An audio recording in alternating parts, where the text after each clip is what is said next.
Schuster was in the most optimal lineup last year, because remember, the Steelers got eliminated by the Browns last year at 10%, but he was not in the winning lineup. Chase Claypool was at 13%, so slightly more, but still like the first round elimination team, like the one you have to hit on. And so that's what I've kind of been going through also is, first of all, which are the two teams that everyone's going to lose in their lineups and fade in this situation? And then more importantly, like, who are the high upside ceiling players I don't mind playing in potential elimination games? And I do, to your point, Theo, on Lamar Jackson, like, I kind of keep coming back to Jalen Hurts perhaps and Chase Claypool again this year as a couple that I really like. Well, our own Andrew Schellenberg has a Jalen Hurts lineup right now that he's all fired up about. So that's right. But it's construction in progress. The quarterback's been drafted. I think the rest of the team's got to come together. But that's where I landed for one of those teams. So. I bet that matchup and Eagles to cover on Monday. And so far, I've gotten line moving in my favor. But I do like the over in that game quite a bit, just for honestly, like, how poor of a defense the Bucs have been in the second half of the season.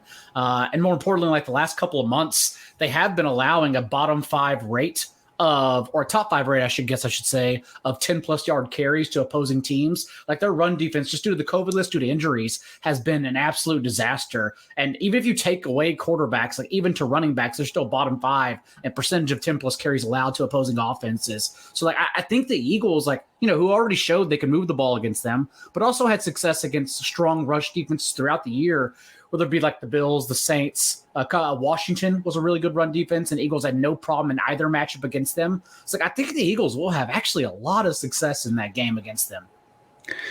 John Daigle, the guest tonight, with some aggressive foreplay before we get into this playoff challenge discussion with some dirty information. So those who showed up early got a little treat. I hope you guys have your pen and papers. We got a big one tonight. Let's go.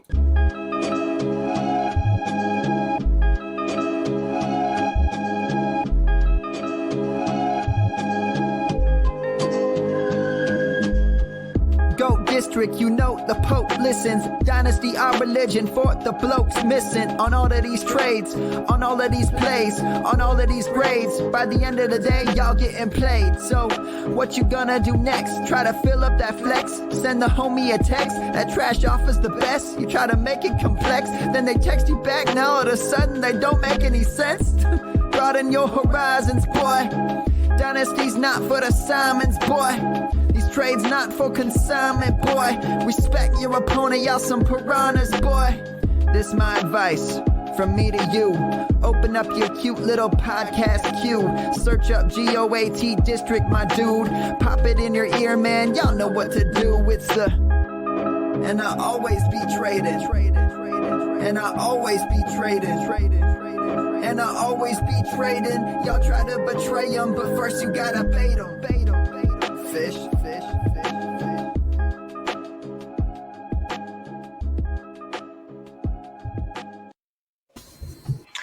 What is up, Fantasy Land? We are back in the district. It's that time of year, guys. It's that exciting time of year. Do you blow the bankroll you built during the season on some playoff action? If you didn't get lucky this season and maybe went 0-4, is this the opportunity to make it all back? That's for you to decide. But if you jump in and play, this is the show you want to be watching right now. Like we do anytime it counts, guys. I mean, this weekend we got wild card weekend. Probably, if not the best football we're going to see, the most action anyways, with the amount of games and the quality. So a lot coming up in fantasy with these playoffs. And as we do it, guys, we bring in the biggest, the baddest, and we bring him back this week. John Daigle, welcome back to the district. I believe last time I was on this offseason, I said this is actually still my favorite theme song for any football podcast, and it holds true. Still love that rap song. Also, since that time, I got to meet Theo. Like, we hung out on Friday night for the live drafts post that Thursday game, which are always still my favorite. I'm very partial to the ones that add strategy after months and months of talking about the same players and the same strategies over and over again. Then you hit the bar until 3 a.m. and have long conversations with your partners and groups about like how high are we rising Gronk. The 0 RB winner this year in Fournette, he was a very big deal. And my partner and I got him right for the team that went into week 17 in 28th place in the main event. We, of course, went backwards because Tua and Jalen Waddle decided to have a terrible game. But nonetheless, I love those Friday night drafts. So it's good to actually have met some of you from this podcast as well so far. Yeah, no, for sure. It's always a blast getting to see people in person in Vegas and also in New York. We highly recommend it to anybody listening if you can get to one of those live drafts. And those drafts right after Thursday tilt so hard. I was in an FFPC Classic draft where Amari Cooper goes off the board 6 overall. So it's just like things change. But it's been a long season, and we're definitely stoked to talk a little playoff action with you tonight. And it feels good that there's no waiver aspect to all this. Yes, absolutely. That's the best part. There's no waiver grind, at least for the contest we're talking about. We're done talking about this. Like it's done. Once lineups lock, this is it. I mean, you can always have another show about the next round tournaments. I believe FFPC does another tournament right after this weekend. Yeah. Absolutely. So there'll always be more strategy, but no more waivers, none of that strategy. So thankfully that's all over till next year. Guys, go sign up if you haven't, myffpc.com. The playoff challenge, $35 buy-in, $200 buy-in. You can play for $500K. You can play for $100K. You pick your flavor. There's, I think, something there for everyone. And it's like the Rubik's Cube, right, guys, of kind of the fantasy playoff realm. And it's challenging in itself. You think back to the initial kind of pools where you just fill in boxes and pick, from a group of players and then send it into that newspaper for those old enough to remember those days. This is kind of reminiscent of that. You're basically picking one player per team in the playoffs.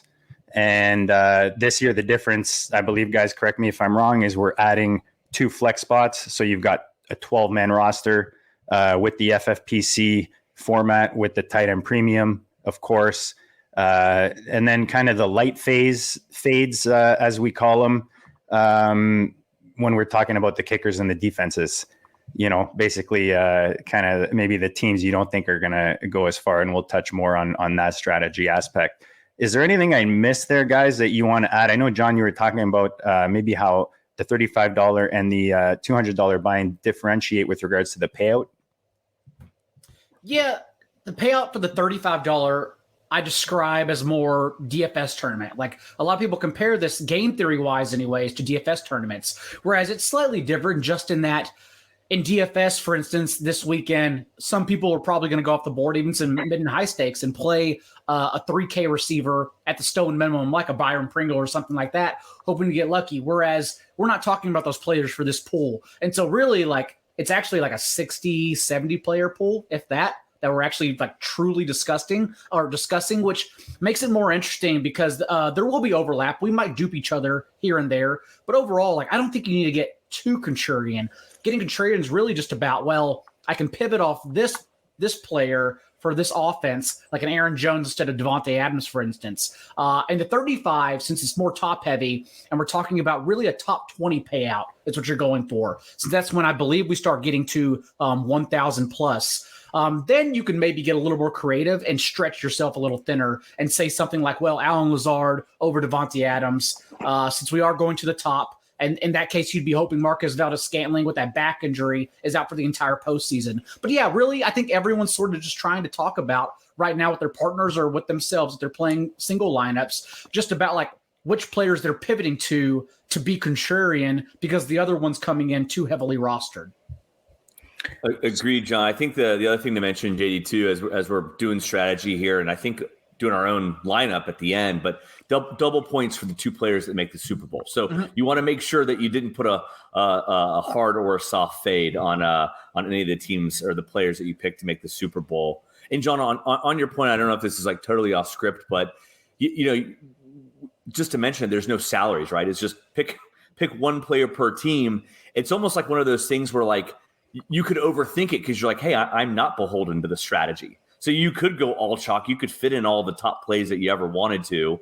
But obviously you were talking about some of the pivots. So yeah, there's some overthinking that I think that you can maybe do, knowing that the world is kind of free and open to you, and kind of you can fit into big plays if you want to. Unlike previous years as well, this postseason is super interesting for these contests because FFPC, of course, tight end premium, and like we brought all the tight ends you would want to play in a tight end premium anyways, even to like go a little bit off the board and play like a Dalton Schultz, which may not even be off the board at this point, over CeeDee Lamb and Amari Cooper, Darren Waller. If you think like the Raiders even hang with the Bengals, not even win, but you want that to be like your one and done option since we're really only fading two teams as a whole and not including them.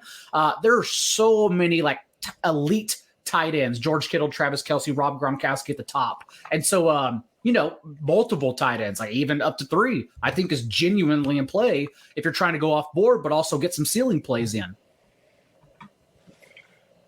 Could you not?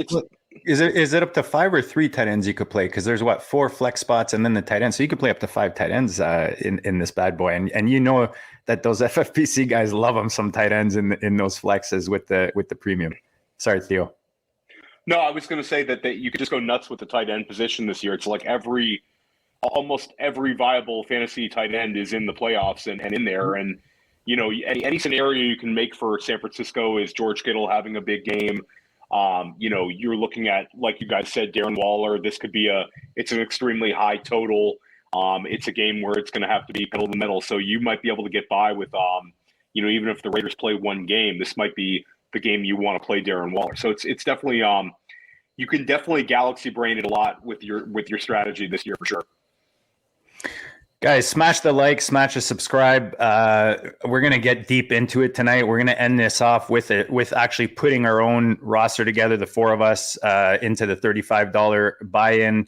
And then later this week, we're hoping to get the GOAT District crew, once Dan comes out of retirement, to put together maybe a $200 roster and maybe drop a show for you guys to see that. So maybe a couple other things for those that are thinking about entering is maybe don't wait too long. Yes, you have until kickoff on Saturday. I believe it's 4:30, 4:20 around there. But it does, I do believe they sell out like eventually, it starts off slow and then eventually it could sell out. You see Andrew there agreeing. So make sure you don't miss the party. And maybe you show up and, it's already sold out. Like John said, there is a second opportunity as we move through the playoffs to enter a new contest. But for those who want to get into these bad boys, make sure you get in early enough. This is the big one. This is the one you want to get into. Yeah, exactly. And I fear like by the time you're listening, you should probably go enter, even if entering a placeholder, because this contest genuinely gets more popular every single year. So could you register for the tournament and not fill in? You could, right? Just register and not fill in that roster. Oh, yeah, go back and change. You can edit all the way down to lineup lock. So even if you just go ahead and get your money and get a lineup in, I believe last I checked, this tournament last year filled by Thursday afternoon. Is that right? And again, I think it's just going to get more popular. Just how many shows I've been doing in the last 48 hours, I can already tell you, like, there are a lot of other sites touting it this year. So I do worry that it's going to get filled by like Wednesday night this year. I brought two stats and 2 stats only from the analytics department. There's 4,000 open teams out of 7,000 for the big contest, and then about 9,000 out of 15,000 for the $35 contest. So but it does accelerate, as we've just been saying. It'll probably accelerate tonight and tomorrow because there'll be people like me, because I did the same thing. I put in all my teams, and I made one joke of a lineup with the Jalen Hurts, and I don't know if that's too jokey quite yet as the more I've thought about it. But yeah, essentially all my lineups are totally untouched. Right and now. I've been waiting, to get everything final pretty much till Friday night, just because I like to hear what everyone else is going to do first. I think we talked about just being contrarian. I think what the field is going to do is still like one of the most important key aspects of this tournament. And so I'm just trying to hear the conversation from everyone, look at a couple friends like Discords to see the players that everyone's discussing. Like right now, even for the Cowboys, I think Zeke may match CeeDee Lamb. And that's not even because anyone wants to play Zeke. I think just everyone thinks it's a popular pivot off Lamb, but now, or a contrarian pivot off Lamb, but actually everyone's sort of thinking that. So Yeah. I think Zeke will actually be heavily rostered in this tournament. So just trying to pick up little key aspects like that along the way through Friday.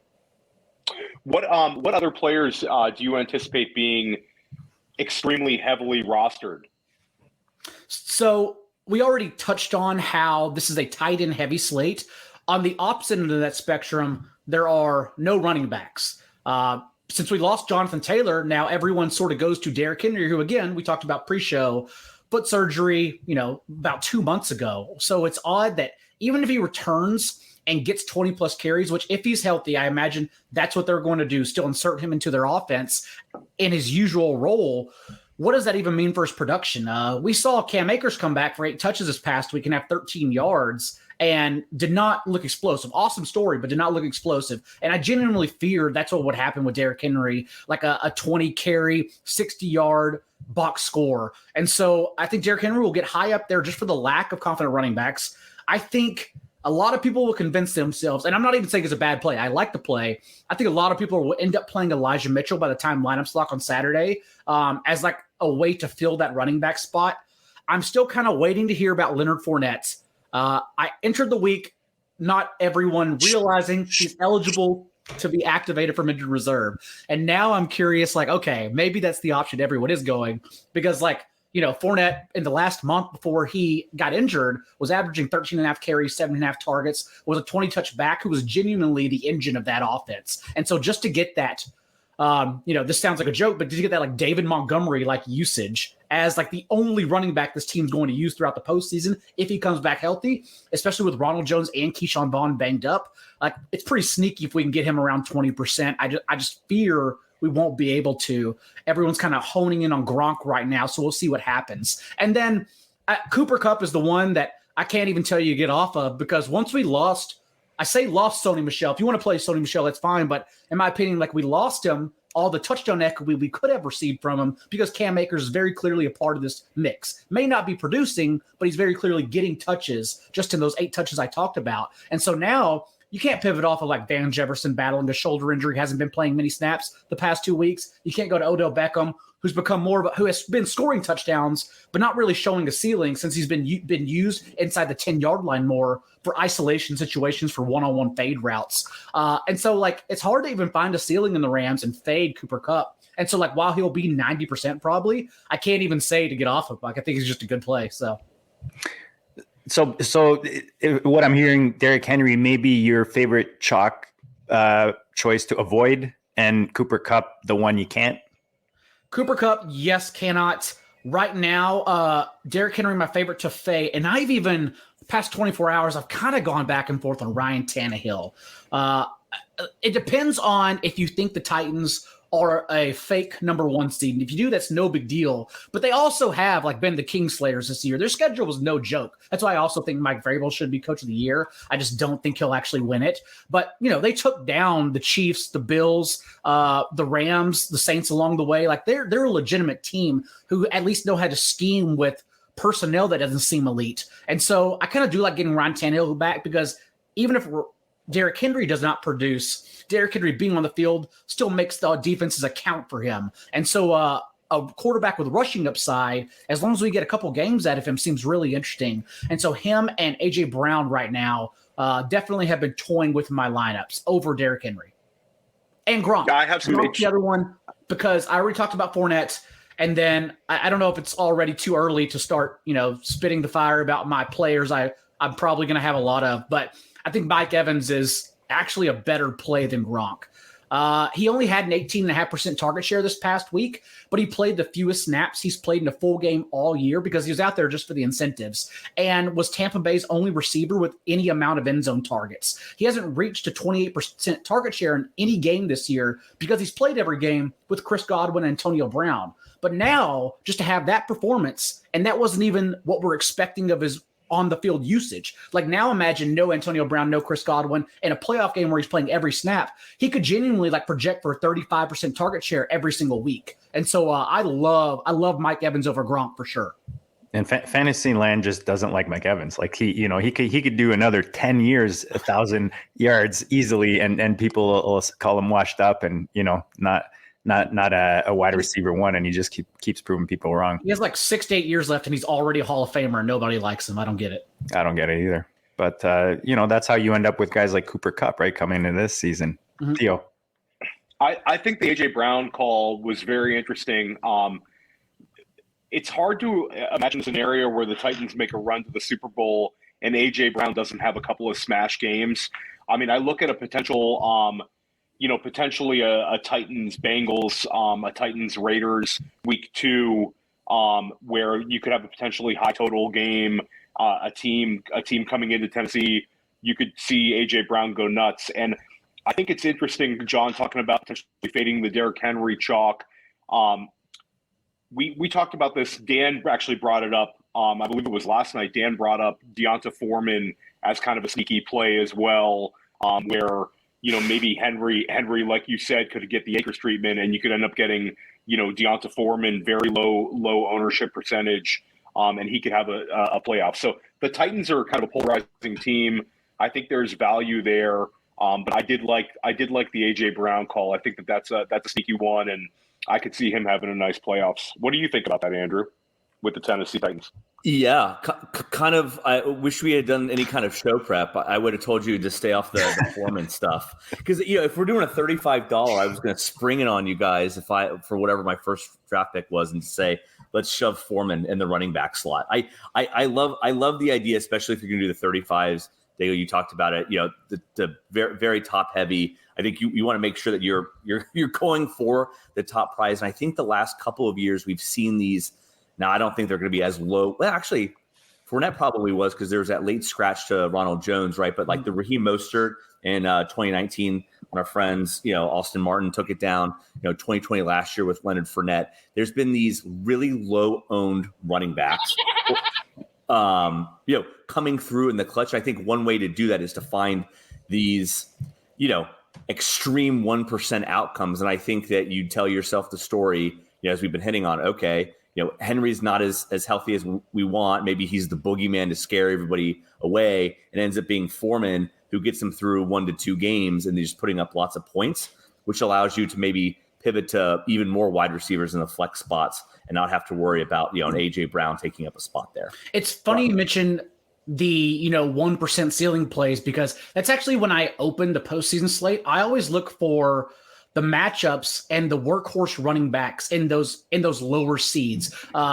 It sounds obvious, but there's literally only a 12.4% chance that the higher seeds in every matchup advance. And so we're automatically not assuming it's that easy. Otherwise, everyone will just have the chalk. And so, you think back to, you already mentioned Austin Martin. My friends, 4 for Football, Connor Allen and Joe Pano, also took down the second round tournament a couple years ago with Raheem Mostert.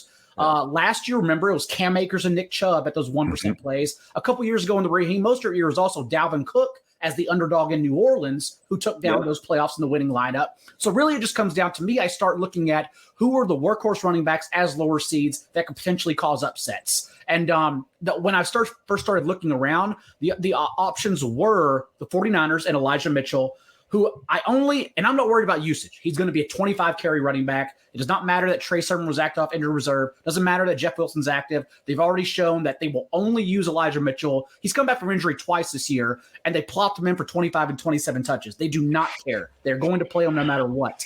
And then I keep kind of wondering about Damian Harris.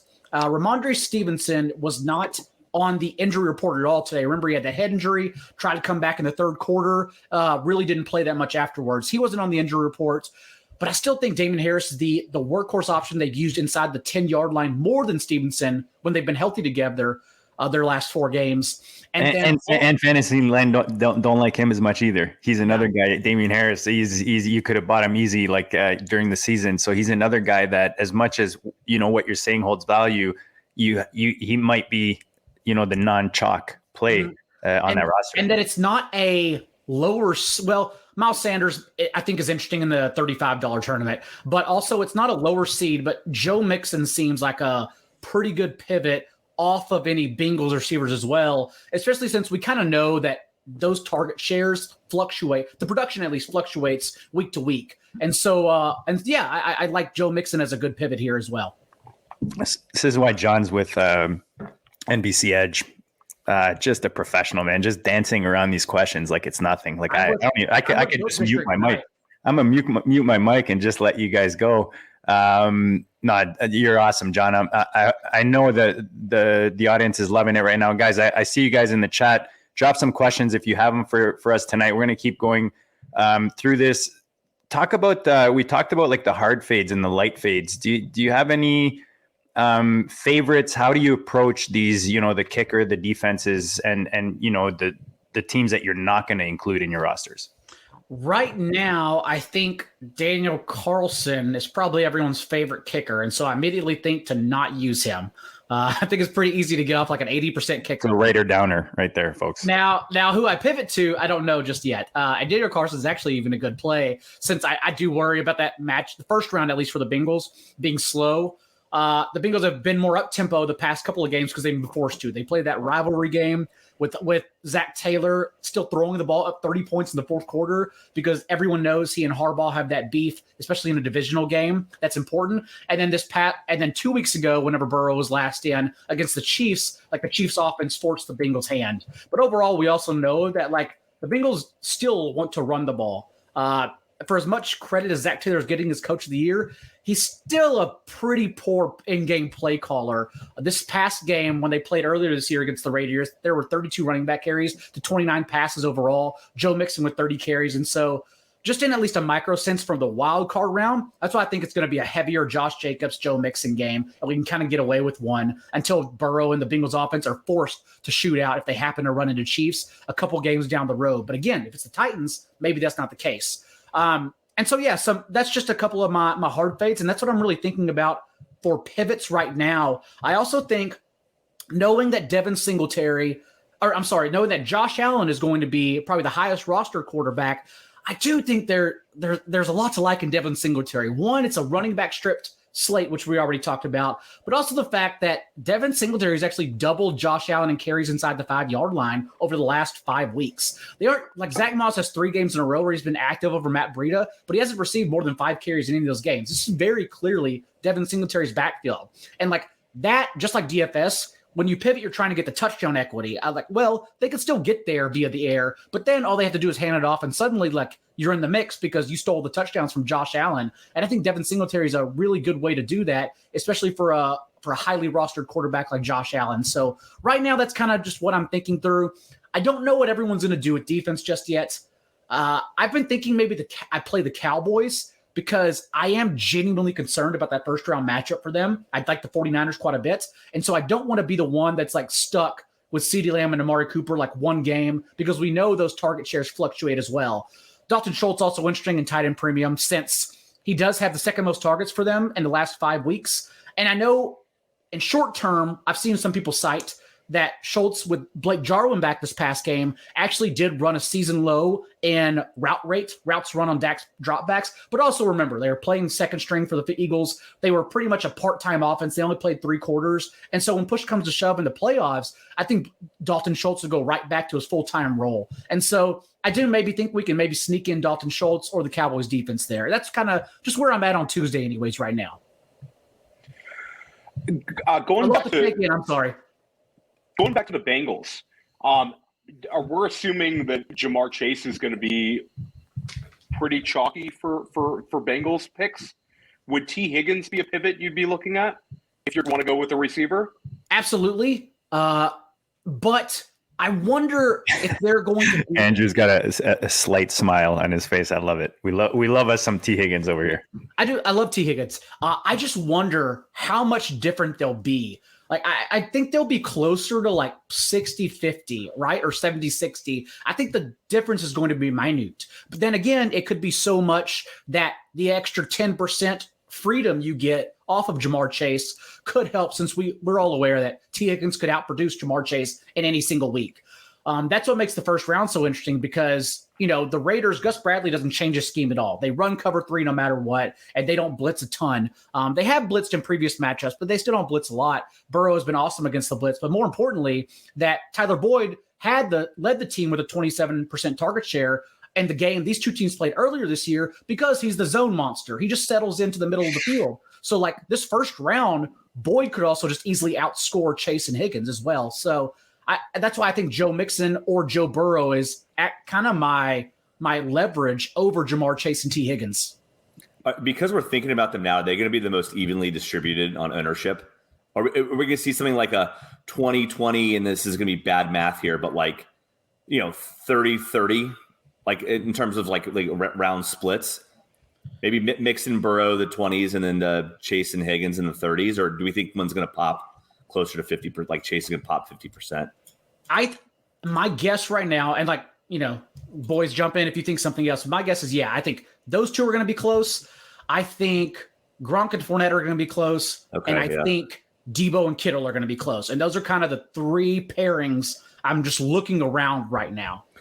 Yeah, you're right. I mean, because Bucks, you could even add in Evans and Brady too to help evenly distribute that one too.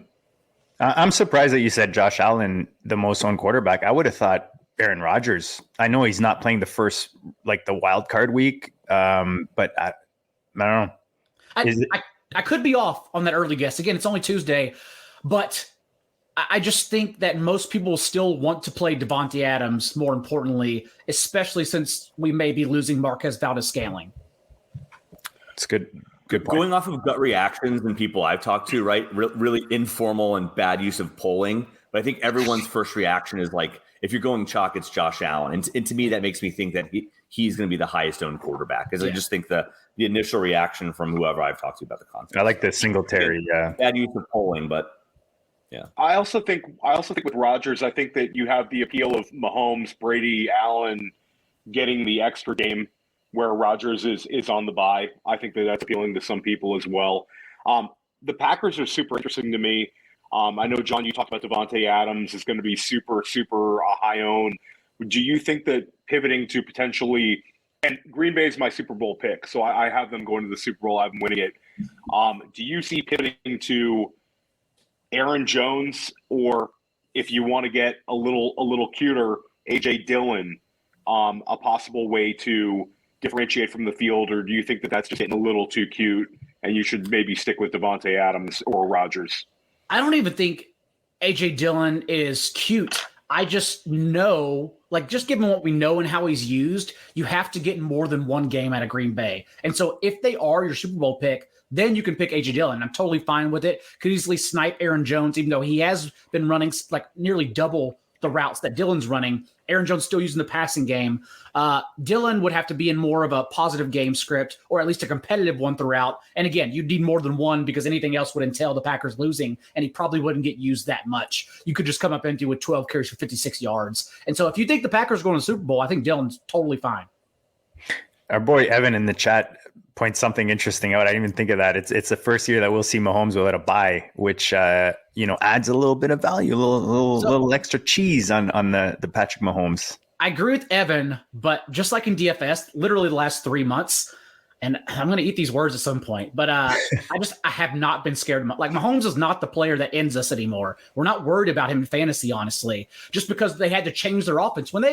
When the Titans committed murder in Tennessee in week 8 and just ran the Chiefs out of their stadium, the Chiefs had no choice but to change their offense as a whole. And that's when they started cutting back and dumping more off. Mahomes, since week 9, leads the league in yards after the catch production because he throws close to the line of scrimmage to Tyreek Hill, to Travis Kelce on shallow crossers, to Darrell Williams and CEH, who have been the team's number 3 receiver whenever the other two were healthy, because they just stopped using Josh Gordon, Mecole Hardman, and Byron Pringle. They just don't care anymore. They're like, we will take the easy throw and we will move the chains that way.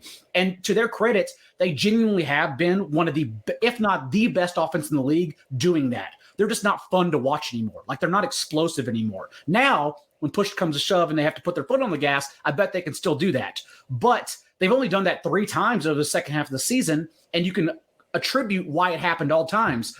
Twice against the Raiders, because again, Gus Bradley, cover 3, doesn't change, didn't go 2 eye safety the entire time in both matchups. Mahomes ate them alive for, I believe, 9 total touchdowns and no picks. And then also the Chargers game on Thursday night. And even then you could say with Derwin James in the first quarter, Travis Kelce had 1 catch, and then Derwin James got injured, and all hell broke loose. And then Mahomes started taking more chances because they were unable to play that same defense. And so I still am worried about Mahomes. and think I'd rather just eat the chalk and going Travis Kelce, especially if it seems like Tyreek Hill is going to be questionable, because that's when like you kind of have to play Travis Kelce's target share if Hill is out. I love it. Super Bowl. We talked about the double points. How do we optimize on that? We talked, and is quarterback really like what you're aiming to get to the Super Bowl to optimize? It's funny that, Theo, you mentioned at the beginning about the Lamar Jackson lineup, because I've been assuming that we do want the quarterback to make it to that game. But by the way it sounded, maybe if you just nail the one, the low rostered ceiling play in the wild card round, you don't necessarily need the quarterback. Yeah, I think that was kind of my takeaway as well. And I do think it's year specific. But I think hitting on that massive week from a quarterback that maybe plays less games is less important than a guy who just completely runs the gauntlet. Like you brought up a Ryan Tannehill. He's interesting, but he doesn't necessarily have the ceiling plays in him that we might see with some of these other quarterbacks. I don't know. It's if anybody was looking for these stats, we were discussing an FTN article. I thought it was just very interesting, but it was discussing that over 50% of the teams in the top 150 2 years ago had either Mahomes or Lamar Jackson, and Lamar Jackson only played one game, but it was that complete smash spot where he went nuts. So it's quarterback spot is it's very interesting. Jalen Hurts it is. All right, Jalen Hurts at QB, guys. Yeah, Jalen Hurts goes absolutely bonkers this weekend, and Shelley cashes. Nothing wrong and they with lose that. by 1 point, and the rest of your roster is golden. They were, Josh Allen had over 100 yards when they played the Bucks, a couple months ago. So, like I mentioned about the Bucks defense struggling in the second half of the season, Michael Carter was super explosive against them, and that's the point. Like they're not bending. Like they either literally stuff you at the line of scrimmage. It's very Saquon Barkley. You get stuffed at the line of scrimmage, or they give up a 50-yard run. And so that's what makes the Eagles' rushing attack so explosive. So, like, I'll probably playing Jalen Hurts in DFS this week. I'm still wrapping my head around DFS or Jalen Hurts in the playoff only league. But even like the $35 one that's more top heavy, maybe even the 200, because I have 3 placeholders in right now, and that I'll be finalizing on Friday night. I could definitely, honestly, I think Jalen Hurts probably is a good play. I'm interested. One game we haven't seemed to really talk about besides Cooper Kupp was the Rams-Arizona game, which is a high total game. It's an intriguing game. It's also very cool that it's a playoff game on Monday night. I think that's awesome. Do you see any value out of Arizona? Is there any player you're looking to stick in, from Arizona Cardinals? I wish we had more clarity on their backfield, because we've seen either or James Conner and Chase Edmonds used only if the other one's out. Benjamin not getting any touches at all even this past game until James Conner got injured, and that, of course, was the one that Chase Edmonds was out. And so if we had more clarity on that, I think one of them is a tremendous option. But right now, I think we all know Zach Ertz, even as a floor play, he's not even a ceiling play, a floor play. People will probably take his receptions, their lone tight end, and plug him in, since he's really the only place to go. The latest news we have on DeAndre Hopkins is that the Cardinals believe he might be able to play if they make the NFC Championship, which is scheduled for January 30th.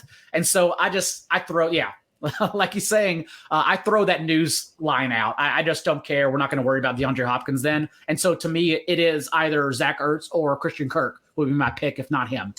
I like the Christian Kirk because I was watching Pat Crane earlier with the ship chasing guys you were on with last night.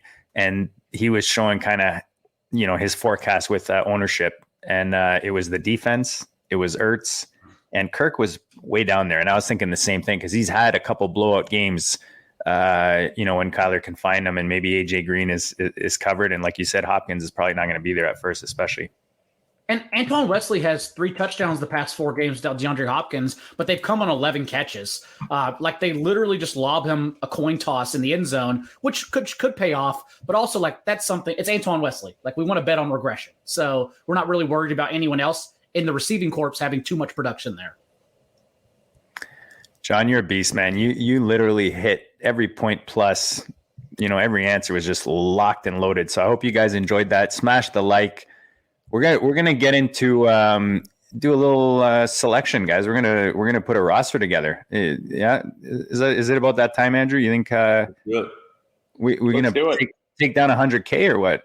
4-way, which 25,000 US to me. That's like $300,000 up here in Canada. No, I'm kidding. All numbers approximate.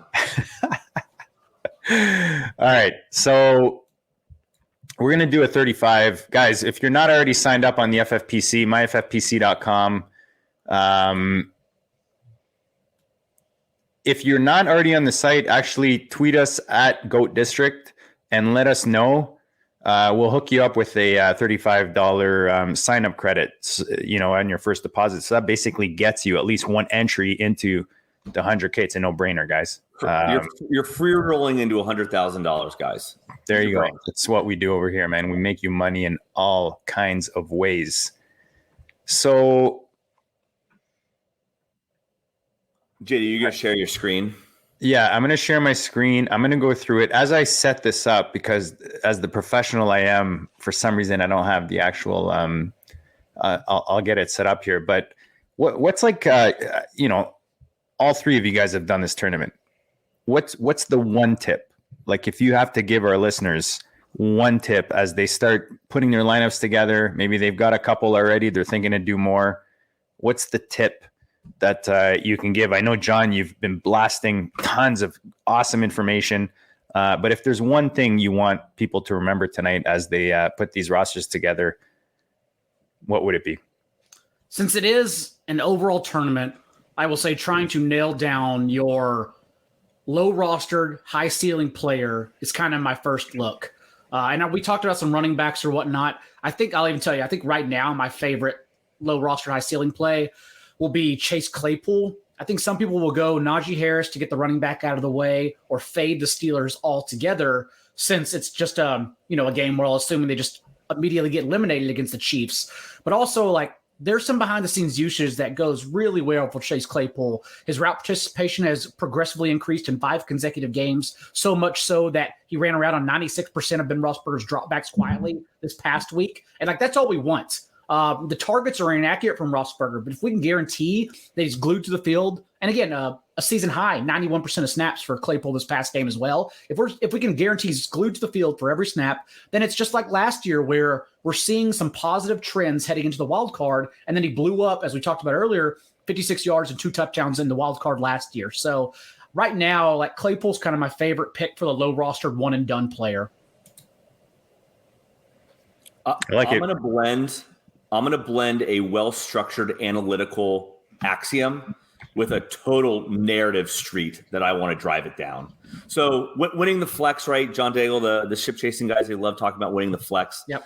In this case, right, we've got 2 wide receiver spots and 4 flex spots. So that's 6 opportunities to put a wide receiver in your lineup. So winning the flex, that's important. Wide receivers on the whole outscore running backs. We've heard that feels relatively positive from an analytical angle. The narrative street angle here, I would say, is, my takeaway from contest pass. In fact, I think the winning roster last year did only 2 running backs. Is that would be my goal, knowing, again, you're going for these 1% outcomes. And I think the narrative comes into play if you're going to put a one and done player in the lineup and they're losing, likely, maybe, their team is throwing more. And likely, if you're getting a high volume guy like your Diggs or your Hills or your maybe Claypool or whoever, like, if they're down, maybe your wide receiver, even if they lose, gets fed. Best case scenario, they win and he gets a second game. When it comes to the running backs, they could be more, the more you put them in the flex spots, the more they could be susceptible to the one and done. And the team that's losing, likely they're not running the ball as much unless you just have like that's a good as you brought up, like the 20 carry monster. So again, well backed analytical, win the flex, wide receivers to outscore running backs, and then narrative street. If you have a one and done running back, likely they didn't score much in the first place. So you want to limit your exposure to the one and done running backs. And I think the way you do that is truly only do the 2 running backs slots that are available to you. And I'll piggyback off of what Andrew said as well. I am looking to target wide receivers. I think that sometimes the tight end premium aspect will have people trying to plug in as many tight ends as possible. I think that 2 would be the most I'm going to have. on occasion, I think you could talk yourself into 3, but I think that you need to look for those higher scoring wide receivers. I think that's the key. And then balance that with a couple of running backs who are hitting. I think that's I think if you go back and look at the historical winners, they're not completely loaded on tight ends. So I wouldn't overthink it and try to go completely nuts on one of these all tight end type builds. I'm going to drop a simple one before we put this winning roster together. Make some brackets, guys. Go on some random site, print out some brackets, and play them out, and then kind of select the brackets you want to use to figure out your outline. You don't want I don't know off the top of my head the scenario you don't want, but you know what I'm saying. You want, like we talked about, who you want in the Super Bowl, calculating how many games each players are playing at different positions. So make sure you've got your brackets filled out. We talk on this show often, especially in best ball, how you're creating like a storyline in your head when you're building these rosters. So for you to go in and build something successful, you got to have a plan. And the way to do that is just drop some brackets and pick one when you're putting that roster together. That'd be my quick tip.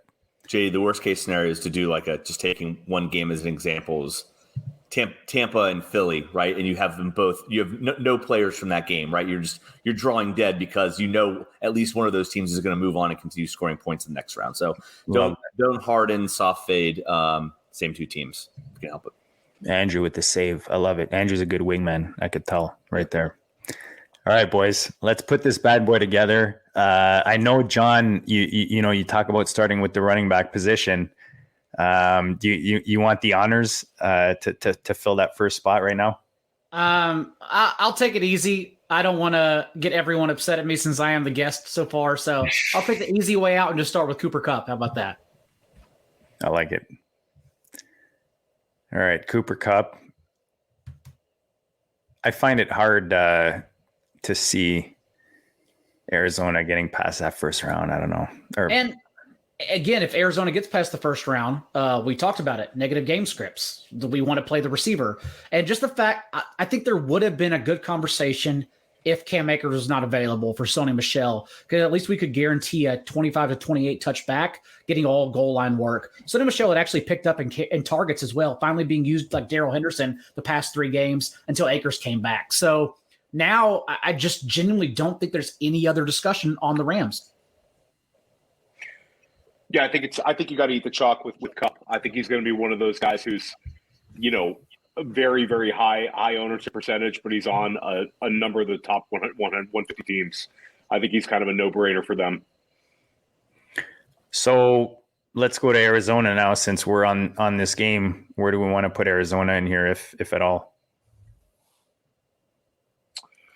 I don't think there's anybody who particularly stands out as a must-play from Arizona. Maybe we come back to them, JD? Yeah, agreed. I like that call. Okay, where do you want to go next? San Fran, Dallas? So I'm going to go with Dalton Schultz. I like the idea of getting some Dalton Schultz in the lineup. I think that it's a nice pivot for Dallas. I think that he's a guy who's had some big games this season. And I think that his ownership percentage will not be as high as we will see with, potentially a CeeDee Lamb or a Zeke Elliott. So I like Schultz. I think he's a sneaky way to get some Dallas exposure. So let's throw him in there. Could even see Dak being a little more popular than, we might think, just because he is starting off in this weekend in a favorite, as much as I love San Fran to upset Dallas in that game. You guys good with putting Schultz in, Andrew and John? Yeah, absolutely. I think that we've got to stick to the snake, and however we screwed up for each other is just the way it is. So it's $35. And again, I am worried about like being the Cowboys being one and done. I think the 49ers are a nightmare matchup. Agreed. Yeah, it's one of those teams you can't count out when it gets to the playoffs. JD, do you want to go next? Do you want me to go next? Yeah, go ahead, man. All right, I won't get too crazy with the running backs yet. Although, like I said, I don't threaten me too much because I'll put Foreman in there. So, I want to go here and I'm just wondering if we accidentally go all pivot. So if somebody save it, I guess we've got Cup in there. Is Chef Renfro, which is a Theo favorite. I like the idea of potentially if we get into a shootout in that Bengals Raiders game, we've got some exposure to Renfro, and I think that what that does too is to the point that John you brought up earlier, right? Is Carlson being the kicker play? I think that we've pivoted off that a little bit too, and again, still have maybe exposure to a second game for and it doesn't even need to be a shootout for Renfro. It can be just the Bengals getting a 20-point lead and they have to throw. So you could even go Mixon if you want. Yep. It's the natural Jamar Chase, Chef Renfro, head-to-head matchup that we've all been waiting for all season long. Yeah.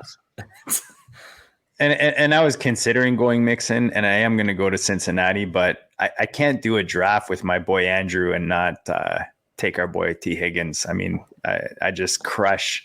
I just love watching him, man. Just a monster. You throw him the ball and he's just a monster. I just love watching T. Higgins. But John, we did JD and I did one of those the best ball tournaments right before the season. And JD, we actually did a pretty good job. We were doing, try to do an episode per pick or an episode every couple of picks. But like JD and I, and like, look, it's both of our faults now. But it's so funny to think back on. It's like we just were not communicating, just like talking past each other, like, and then it hit us when we were like live on the show. I think JD, what you finally realized, I was like, we could have had T. Higgins twice. Let him go. And I think we named one of the episode titles. We could have had T. Higgins twice. So JD, I love that you grabbed him here.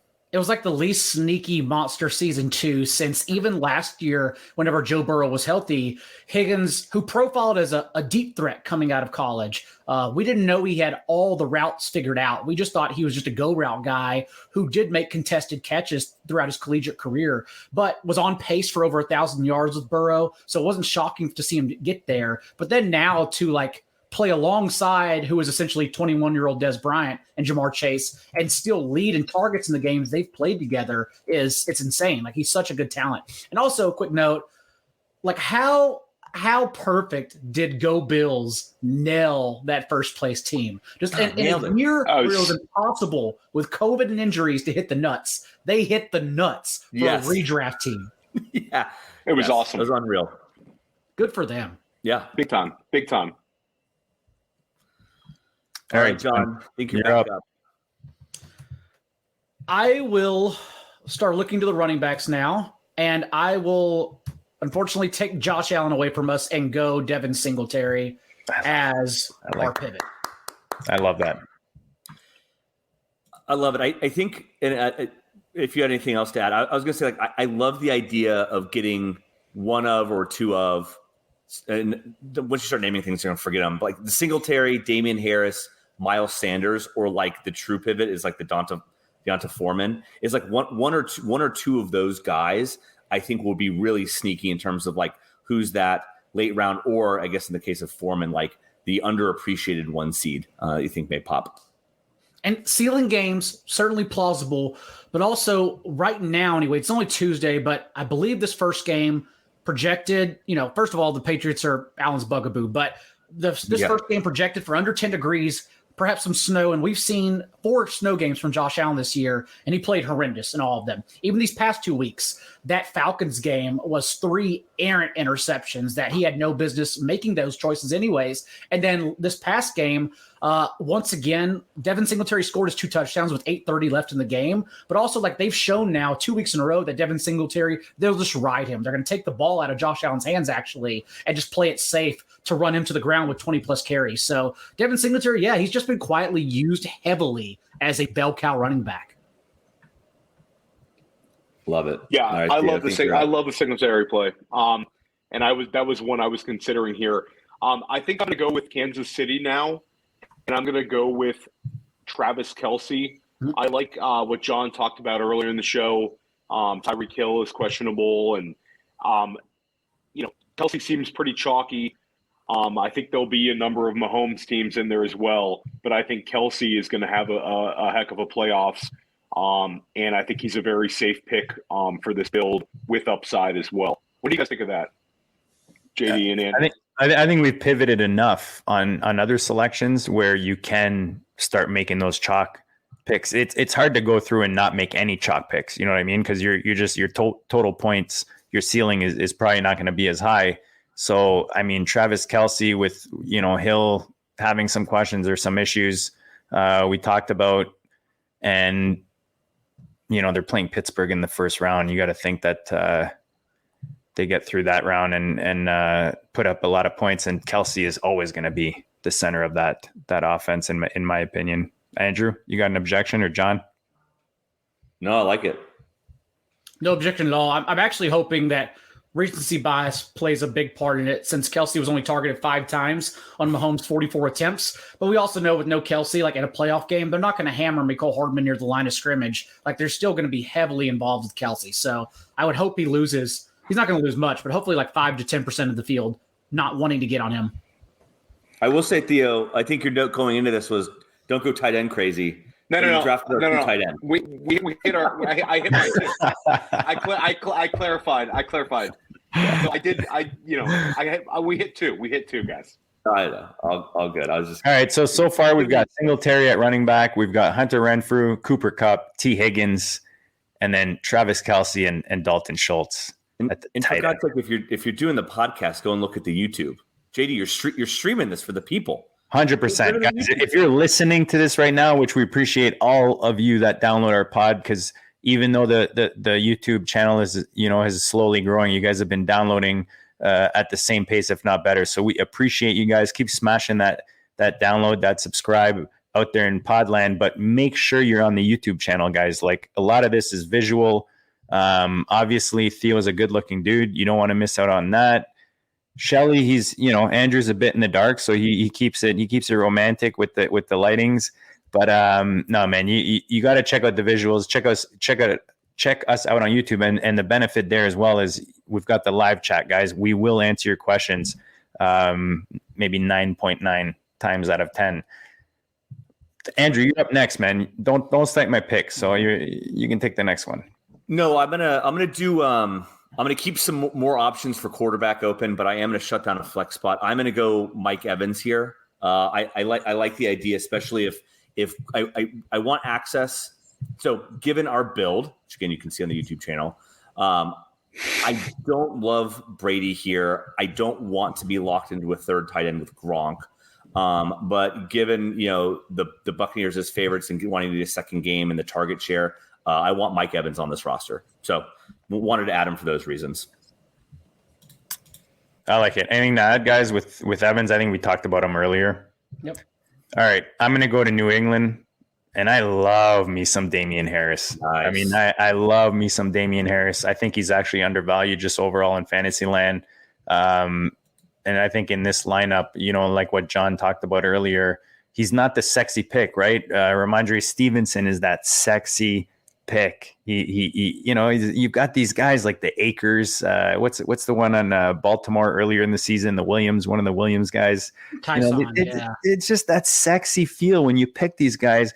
Harris, for some reason, Fantasyland don't like him. I love him. I love him in this lineup. So I'm throwing in the New England back. Now, JD, I do love Harris, and it's hard to see sometimes when you're hosting. I just wanted to acknowledge, in case you have. What did I miss? We've got the two running back slots. They play each other. You are. I wanted to bring up because I have an opportunity to take. All right, I got it. All right, I'm gonna. Yeah, you can leave it. I don't want to be too crazy, right? Because maybe Harris. No, but let's talk this out. That's a very valid point, guys. Let's talk this out. Why is my battery saying it's going to die? So in this scenario, go ahead. Sorry to cut you off, Brady. But in this scenario, it would actually be beneficial for the Patriots to win, because then we would be one of the lower teams with Singletary, rather than all the teams carrying Josh Allen and Stephon Diggs. And so, we would actually want the Patriots, and that's how they would win. It would be via Damian Harris, most likely, or if they build a lead running the ball. So I don't think it's actually the worst idea, honestly, in a $35 league. Good. Okay. I just wanted to make sure that there was still leverage to be gained. So, and I love all of that. My pivot would have been Hunter Henry here. Just he's got the potential with like kind of the 2 touchdown type of scenario. So that would have been my pivot. But you guys have a preference, Harris or Hunter? No, I like the Harris one. The guest should be picking the QB though. This should be a QB pick from. I agree. So I agree. A little pressure. Here's to set the stage. I don't know if we're sniping picks or really actually guessing what's in your mind, but you've thrown out Jalen Hurts, who I think is an option here. And you've also mentioned that you like Elijah Mitchell over any of the San Francisco guys. So I'm really interested, calling back to earlier in the show, are you debating between Jalen Hurts and Elijah Mitchell for one of your 2 spots here? I was going to use one of those 2 teams. Yes. Okay. But I think since we now have Singletary and Harris, once he picked Harris, because I was looking at Mitchell over Debo, since we have those, I think Debo's the better pick. But again, since I am the guest, I'll go ahead and do what was advised and take the quarterback.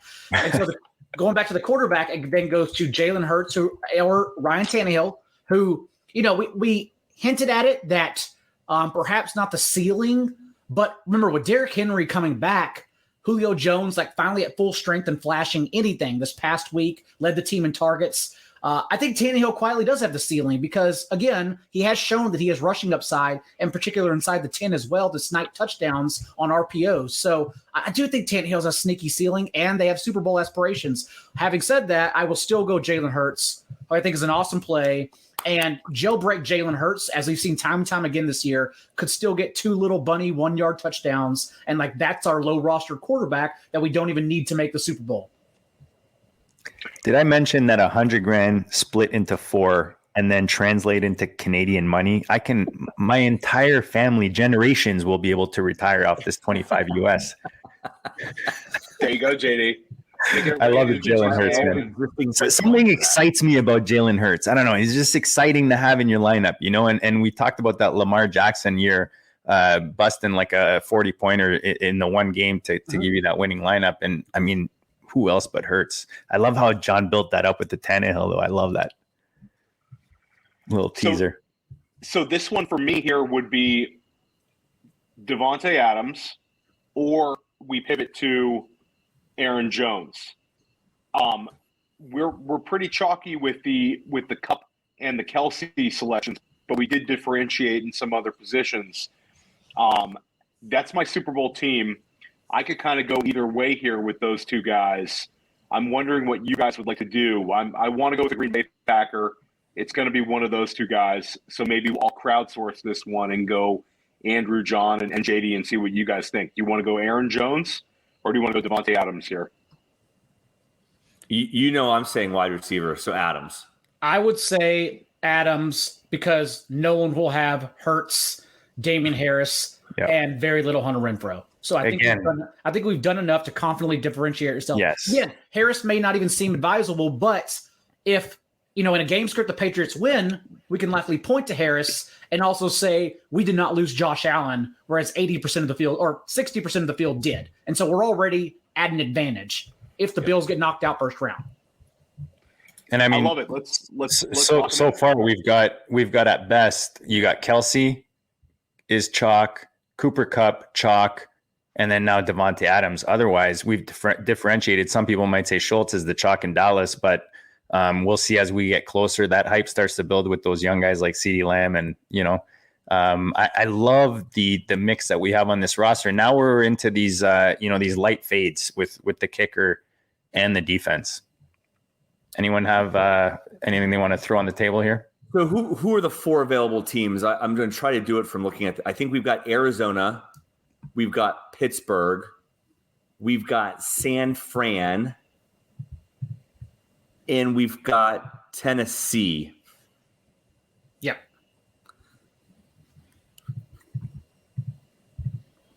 Tough choice. Yeah. I mean, Andrew, you're a Prater guy. Is anyone truly a Prater guy? I guess I would say let's at least maybe hard fades. I don't think it makes sense to hard fade the Titans. So I think we should either get Titans kicker or defense in there. And then, so I guess that leaves us, if we could like narrow that down, we've got either then San Fran, Pitt, or Arizona to then slip in there. But that's a way to think about it. Well, you got to think that the Tennessee defense. What is it? Cincinnati possibility in the second round. For Cincinnati, yeah.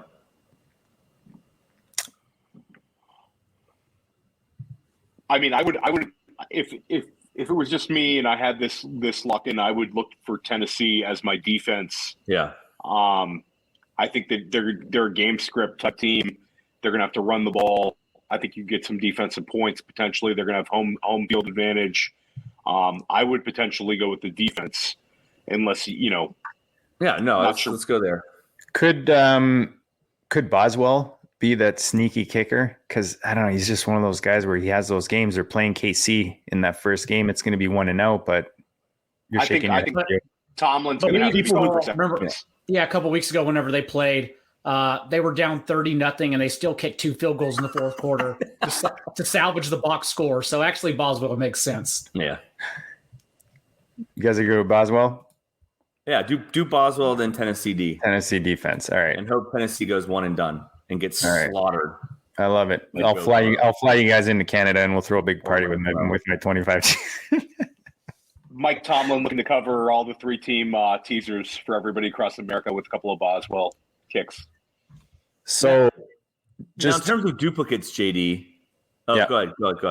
No, I was just going to give a quick rundown of the roster. So we've got Jalen Hurts at quarterback. Our running backs are Damian Harris, Devin Singletary, and then we went receiver with Renfro, Cooper Kupp, Mike Evans, Devontae Adams, T. Higgins, and then tight ends Travis Kelce, Dalton Schultz, with Chris Boswell and the Tennessee defense to finish that out. And again, we emphasize it throughout the show, but just remember to do your bracket, because like in this scenario for us, we would have most likely the Patriots would win from the 6th seed, and we assume the Steelers are going to lose from the 7. Thus, we would have Damian Harris against our own defense. But that would be okay. We'd need a little help from our Titans defense, but just make sure to do brackets like that and make sure it all makes sense. And I say this with the utmost of complimentary tone. It's a $35 one. We're going for the top prize. And I think we've successfully made sure our audience is not going to try to duplicate us. So I love it. So we'd have to make a real effort to duplicate this thing. I love it. John, this was awesome, man. We appreciate your time. We know it's valuable, and we value you coming on, as a guest, and one of our favorites, man. We love having you on, and this is why just the goodness you drop is that good. Anything we missed that you want to share? Remind the people where they can find you, obviously, and anything else you've got coming out that people can look for. NBCSportsEdge.com. In particular, tomorrow morning, by the time you're listening to this show, maybe if you're catching the replay, I'll be hitting the lab the rest of this evening and going and sorting out my playoff-only rankings, top 70, extended for the extra team this year. So I will have contrarian players like Jalen Hurts ranked higher than some normal quarterbacks, because I think they're better tournament plays for playoff-only formats in one-and-done situations like this FFPC tournament, like best ball leagues. And so I'll be producing those and then updating them throughout Friday evening. So you can check that out there, or I will probably have it pinned by tomorrow morning as well at NotJDaigle on Twitter. Nice. Awesome, John. Appreciate it. Excited to see that. No, this was awesome. We love having John on. I'm excited. I'm gonna actually probably fire in a couple more lineups tonight and tomorrow. Andrew said, Andrew reminded everybody earlier, I think it's a great one, that this contest is going to fill up. So don't wait until, Saturday night to try to get them in. Or excuse me, don't wait till Friday night to try to get them in. I would try to get everything in tomorrow, but I'm fired up. I think it's great. I think it's a really exciting playoffs. I think we have some question marks as to who's going to make the Super Bowl. I think that's really exciting. And I'm looking forward to some awesome games this weekend. We have a number of games where the total points are, somewhere in the 48 to 50 range. So I think we could have some real shootouts, and it's going to be an awesome weekend for any football fan. So I'm really excited for it. Andrew, anything to add? Friday night's so great because you can still win $500,000, and I love just that that Saturday 4 p.m. kickoff when all of my lineups somehow go to shit at once. It is just the best feeling, the highest of highs with all the possibilities, and then the lowest of lows.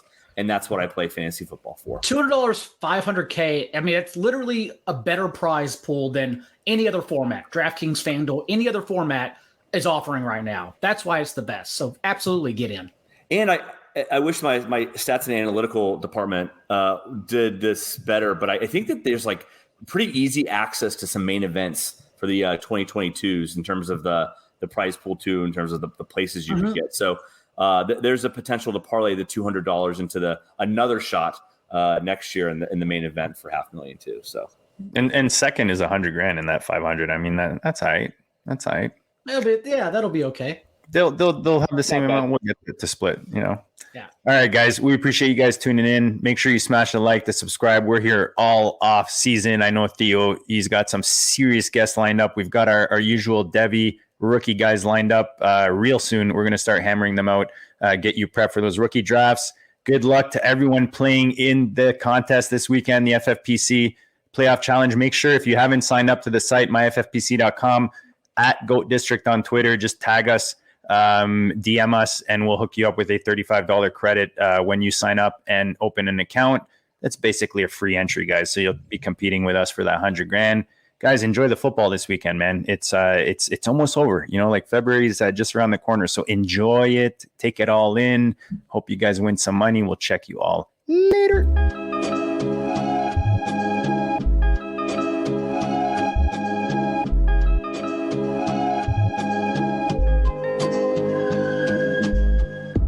District, the Pope listens. Dynasty, our religion, for the blokes missing. On all of these trades, on all of these plays, on all of these grades. By the end of the day, y'all getting played. So, what you gonna do next? Try to fill up that flex? Send the homie a text. That trash offer's the best. You try to make it complex, then they text you back. Now all of a sudden, they don't make any sense.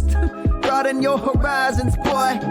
Dynasty's not for the Simons, boy. These trades not for consignment, boy. Respect your opponent, y'all some piranhas, boy. This my advice from me to you. Open up your cute little podcast queue. Search up GOAT District, my dude. Pop it in your ear, man. Y'all know what to do. It's the and I always be traded. And I always be traded. And I always be trading. Y'all try to betray them, but first you gotta bait them. Fish.